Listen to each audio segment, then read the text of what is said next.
O cenário Brasil e a cabeça do brasileiro. Começa agora JBR News. Olá, Rodolfo. Olá, Alexandre, amigas, amigos. Estamos aí iniciando depois de um feriado, agradecendo a vocês por estarem conosco aqui nessa sexta-feira em Brasília, capital federal, praticamente morta, do que tende, claro, a olhar para o mundo político, porque a cidade é viva e não vive somente da política, mas a política é o que acaba movendo muitos que aqui estão, e em especial nós dois, porque levamos para vocês justamente essa análise. E o quadro, ou cenário Brasil, ele precisa ser visto com mais tranquilidade e principalmente com mais atenção, por parte em especial do governo federal. Porque o governo não está mantendo uma boa relação com o Congresso Nacional e não tem sido bem avaliado ou tem tido uma boa percepção por parte da população que está fazendo um bom governo. E, claro, ainda tem as questões que envolvem o Poder Judiciário, que acaba sendo sempre instado a decidir o que não tem acordo entre Executivo e Legislativo. Não é isso, Rodolfo? É isso, né? Então, quer dizer, o que acontece? O governo não faz nada sozinho. O país é a conjugação dos três poderes. Se esses três poderes não se relacionam bem, não estão harmônicos, isso daí acaba fazendo com que as coisas não andem bem no país. O governo não consegue fazer as entregas que gostaria, a população se frustra, se irrita com o governo e isso se reflete na popularidade do governo. É o que está acontecendo agora, né? A gente vem aí de uma semana de derrota acachapante do governo. O governo perdeu em vários momentos ali no Congresso Nacional, viu derrubados os seus vetos. Ficou claro ali que há um problema muito sério de articulação política, né? Que faz com que o governo seja derrotado. O governo sendo derrotado, ele não consegue entregar as coisas que gostaria, ele não consegue ver avançar as suas políticas no país e a população olha para isso e fica frustrada, né? Quer dizer, então saiu uma pesquisa do Datapoder, né, o instituto de pesquisa do site Poder 360, que mostra muito bem isso. Quer dizer, pela primeira vez, o número de pessoas que consideram que este governo do presidente Lula é pior que o governo anterior do presidente Jair Bolsonaro é maior. Então, 41% das pessoas acham que esse governo agora é pior, contra 38% que acham que é melhor. É a primeira vez que esse número de quem acha pior é maior do que o número de quem acha melhor. E isso, Alexandre, foi uma queda violenta, despencou 13 pontos percentuais desde janeiro de 2024 para agora.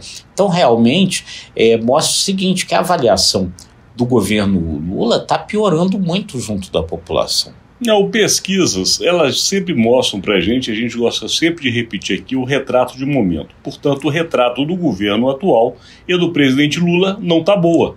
Esta foto mostra que está ruim, não somente a relação, mas como é visto o próprio governo e o presidente pela população. O Poder Data mostra claramente essa evolução que você colocou e mostrando justamente que através desta queda do presidente nada mais é do que o reflexo das não entregas. Porque a gente tem que lembrar que o presidente da República, ao ser eleito, fez muitas promessas. Uma eleição polarizada, que continuou disputada após o resultado, ainda até se questionando se o resultado era verdadeiro ou não. Houve o episódio do 8 de janeiro, portanto está longe de ser um governo que entrou com tranquilidade e calma. Porém, a população espera algumas entregas e que não aconteceram.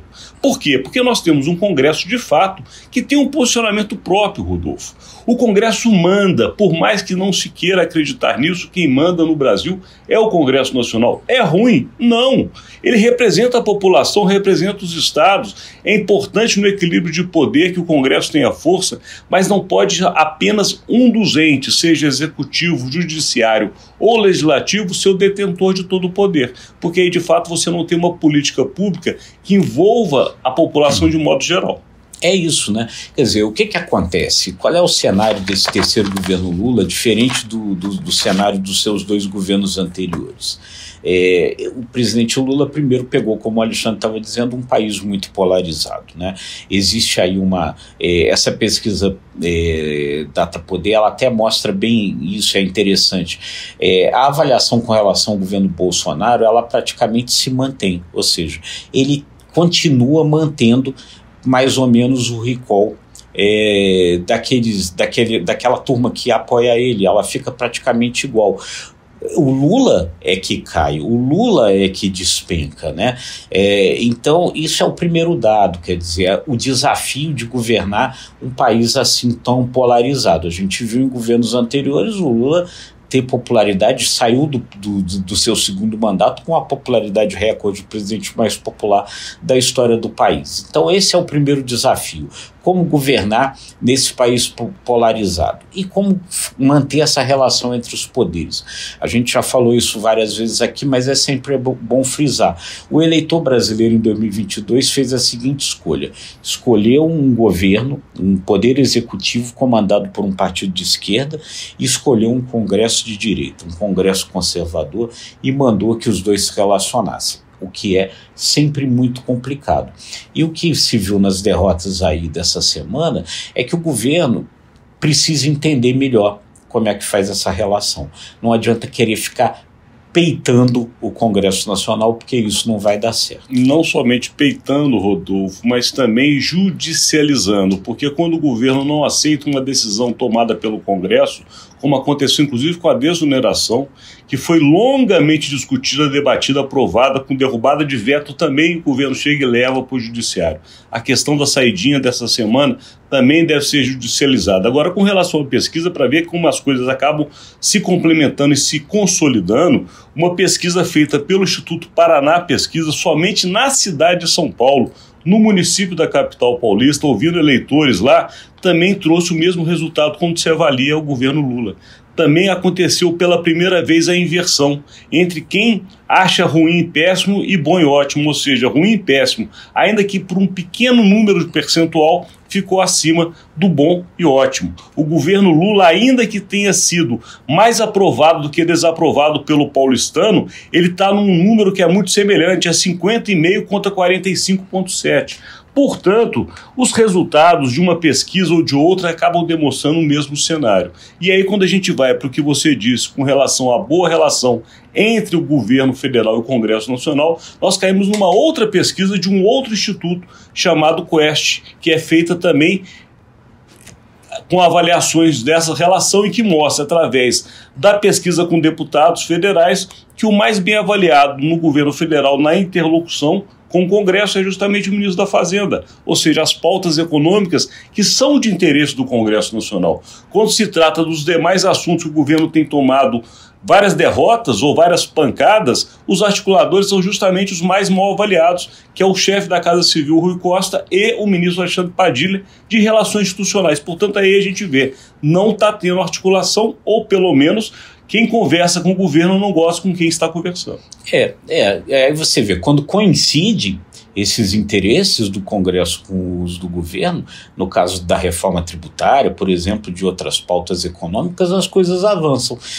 Quando não coincide, e aí não coincide principalmente, isso é importante, nas questões de costume, naquelas pautas ali que as bancadas mais conservadoras defendem, saidinha de preso, questão de aborto, esse tipo de coisa, aí realmente o governo não consegue avançar, não consegue ter diálogo nenhum com o Congresso.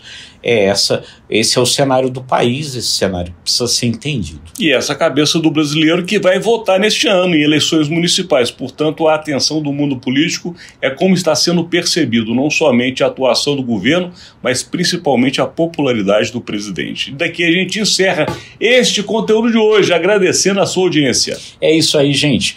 Um bom fim de semana aí para todos. A gente volta na segunda-feira e deixa o convite importante sempre. Se você gostou, curta, compartilhe, acesse imagemcredibilidade.com e se inscreva no ICTV e nos nossos demais canais. Obrigado e até segunda.